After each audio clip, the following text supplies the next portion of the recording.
Should you buy a home now, or should you wait for prices to drop? It's a common concern, and I'll explain the 91.6% rule to help guide your decision. Here's an interesting fact about home ownership that many overlook. The average homeowner remains in their home for approximately 12 years. Consider how this duration aligns with the market's fluctuations. Wondering how this impacts your choice to buy? Let's dive into it. The 91.6% rule is pretty eye-opening. Since World War II, home prices have gone up in 91.6 of the years. That's a lot of upward movement. Looking at the data, we see U.S. home prices have grown an average of 3.39% per year since 1890 and well over 5% since the 1960s. That's over 130 years of steady growth. But what about those crashes we hear about? Well, they're not as common as you might think. From 1963 to 2023, home prices only fell in 7 years. 5 of those were during the Great Recession. So why are people expecting a crash? Let's look at what's really happening in today's market to understand better. You might be surprised to learn that today's housing market looks nothing like it did during the last crash. In fact, the current inventory of homes for sale is less than a third of what it was in 2007. This dramatic shift in the market landscape is reshaping the real estate game in ways you may not expect. Let's break down what's really happening.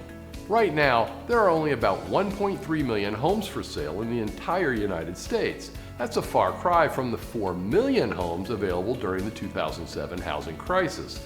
This stark difference isn't just a number, it's a clear indicator of a more stable market today. Home prices typically crash when there are far more sellers than buyers. However, in today's market, with limited new construction, the situation is different.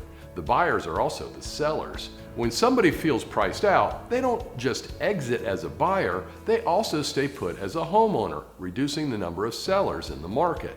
But what does this mean for you as a potential buyer or seller? Well, it all comes down to supply and demand. Currently, we're looking at what's called a months of supply metric of about 4 months. In simple terms, if no new homes come on the market, it would take about 4 months to sell all the available homes. Anything under 6 months is considered a seller's market, where demand exceeds supply. Now, you might wonder, why has demand not improved greatly when rates started coming down? This is where things get interesting. Despite better rates being available, we're not seeing a flood of homes for sale. The reason? It's something called the rate lock-in effect. Imagine you bought a home a few years ago with a 3% mortgage rate. Now, rates are about double that. Would you be eager to sell your home and get a new mortgage at 6%? Probably not. This reluctance to give up low-rate mortgages keeps many homeowners from putting their houses on the market, further constraining the already tight supply. But here's where it gets even more intriguing. The federal government has been like a one-trick pony regarding housing policy. They've primarily focused on the demand side actions to influence the market. Think about it: low interest rates, tax credits for first-time home buyers, new loan programs, canceling old loan programs, all to boost or slow demand. But what about increasing the supply? That's been largely overlooked since the Great Recession. This supply shortage isn't just a temporary blip. We're facing a severe housing deficit in the U.S., with some experts suggesting we're short by about 5 to 20 million homes. This underbuilding trend has been ongoing for many years, with builders being cautious post-2008 and facing rising costs of construction materials. So, what does this mean for you? Understanding these market dynamics is crucial whether you're looking to buy or sell. Low inventory and continued demand are keeping rates stable and even rising in most areas, despite higher interest rates. If you've been following me, you know I focus on housing market data analysis from major sites like Zillow and the Federal Reserve. Unlike many fear-mongering YouTubers who continue to make unsupported claims about crashing home prices, the real issue isn't a housing crash, it's the growing home affordability crisis that should concern us all. If you're not a subscriber, please click the thumbs up like button and subscribe now to get all my new content when it's fresh. If you really want to know what's going on in housing, to see and hear the data explained, to learn the tips and tricks that put extra money in your pocket, then subscribe now and I'll keep you in the know. Now, you might think the obvious answer is to ramp up construction, but here's a shocking statistic. The U.S. is currently short between 5 and 20 million homes. That's right, millions. How did we end up in such a massive housing deficit, and why isn't it being fixed?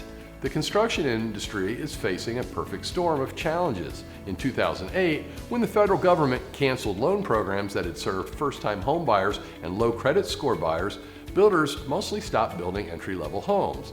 New home construction dropped significantly, but most people do not realize that the lower end of the new construction market was terminated. Now, rising costs of materials, land, and labor have made it increasingly difficult for builders to meet the growing demand for affordable housing. This isn't just a minor setback, it's a major roadblock in addressing our housing shortage. But why does this matter to you as a potential home buyer or seller? Well, it's all about supply and demand. With such a significant deficit in housing, prices will likely remain high or continue to rise. As one expert put it, we need to build more homes or home price appreciation will return to levels above 10%. That's a sobering thought for anyone hoping for a market crash to make homes more affordable.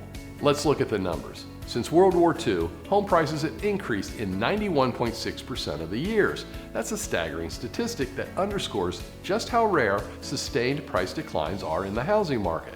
Now, combine that with the fact that the average homeowner stays in their home for about 12 years, and you start to see why timing the market is not a wise strategy. But here's where it gets really interesting. The current affordability crisis isn't just about high home prices, it's a complex issue involving wages too. Home prices and rents have been outpacing wage growth, making it increasingly difficult for potential buyers to enter the market. This widening gap between housing costs and incomes is a key factor in why so many people are feeling priced out of home ownership. So, what does this mean for you? If you're holding out for a major price drop before buying a home, you could be in for a long wait. Leverage history to guide your decision. For example, someone in 1963 who thought home prices were too high would have had to wait 28 years for prices to fall, and even then, the average home price was 387% higher than in 1963. Understanding home prices becomes clearer when you recognize that inflation is a constant reality and will likely remain so. The shortage of available homes is not expected to improve soon. As one industry expert put it, we need more homes to meet the growing demand. However, with the construction industry facing challenges in keeping up, the imbalance between supply and demand is set to continue. Recently, many people are stating, surely prices can't keep rising forever, right? It's natural to be skeptical. While historical trends often show price increases, it's crucial to remember that real estate is local. Some markets may experience price correction while others continue to grow. Consider housing like any other commodity. In the 1960s, a bottle of Coca-Cola typically cost between 10 to 15 cents, but today it's well over $1. Do you expect to buy a Coke for less than $2 in 2040? Likely not, because inflation drives up prices and affects purchasing power. Just as Coca-Cola prices rise, so will home prices. My concern is this: if homes become unaffordable, Wall Street might just buy them up and rent them back to us at a premium. Here's something to consider even if you buy at market peak. If you plan to stay in the home for the average 12 years, you'll likely come out ahead. Why? Because over time, the power of appreciation tends to overcome short-term fluctuations. It's not about timing the market perfectly, it's about time in the market. Let's look at a quick example. If you bought a home in 2006, right before the last major crash, you might think you'd be underwater today. But if you held on to that home until now, you'd be sitting on significant equity with a positive annual rate of return above 3.3%. You also would have had multiple opportunities to refinance the home at historically low mortgage interest rates. You might be thinking, that's great for long-term investors, but what about the rest of us? If you expect to move within a few years, buying a home might not be the best choice right now. Generally, those who own their homes for at least 5 years tend to sell at a profit, a benefit renters never get, no matter how long they rent. If you have a renter's mindset, 5 years may seem like a long commitment, but did you know most homeowners sell their homes after about 12 years? Understanding this can significantly change your perspective on home ownership. This 12-year average shifts our focus from trying to time the market perfectly to considering the benefits of owning a home for a more realistic time frame. This graph shows the 12-year cost comparison between renting in blue and owning in red. When evaluating the cost of living between owning a median-priced home and renting a median rental unit, it's crucial to account for differences in living standards. The lower the amount, the smarter the choice. For instance, during the high interest rate years of the 1970s, Homeowners spent more than renters, with the red line rising above the blue for about a decade. However, after the market hit bottom in 2009, the cost of owning actually turned negative. Although this graph highlights that home ownership typically beats renting over a 12-year span, the results would be even more favorable if it factored in the potential for homeowners to refinance and lower their higher mortgage interest rates. Remember, successful home ownership isn't about timing the market perfectly. It's about getting in the game and staying there long enough to ride out the ups and downs. And with that 12-year average in mind, you've got a pretty good chance of coming out ahead. Now, I know what some of you are thinking. But what about the risk? What if I buy at the wrong time? Here's the thing, there's always going to be some level of risk in any investment. But when you look at the long-term trends in the housing market, the odds are in your favor. Remember that 91.6% statistic we talked about earlier? That's a pretty strong track record. Plus, when you own a home, you're building equity with every mortgage payment. That's something you just can't do when you're renting. And let's not forget about the other benefits of home ownership. Things like stability, the freedom to customize your space, and potential tax advantages. But here's the kicker. Waiting for the perfect moment to buy could mean missing out on years of potential appreciation and stability. While you're sitting on the sidelines trying to predict the market, others are building equity enjoying the benefits of home ownership. So what's the takeaway here? It's simple. Don't let fear of market fluctuations hold you back. Instead, focus on your personal goals and circumstances. Are you in a position to buy? Do you plan to stay in the area for a while? If these answers are yes, then it might be time to seriously consider making that move. All right, let's get real about today's housing market. You might be scared of buying now, thinking prices will crash. But here's the thing, history tells a different story. Remember, home prices have gone up 91.6% of the time since World War II. That's not just luck, it's a pattern. There are definitely conditions that could guide you to avoid buying a home at any time. For example, are you concerned that we're moving towards a deflationary era when the prices of goods and services fall? Or are you concerned that the population in your market area is going to fall? If so, the demand for homes will fall too, and you should eventually see both home prices and rents fall.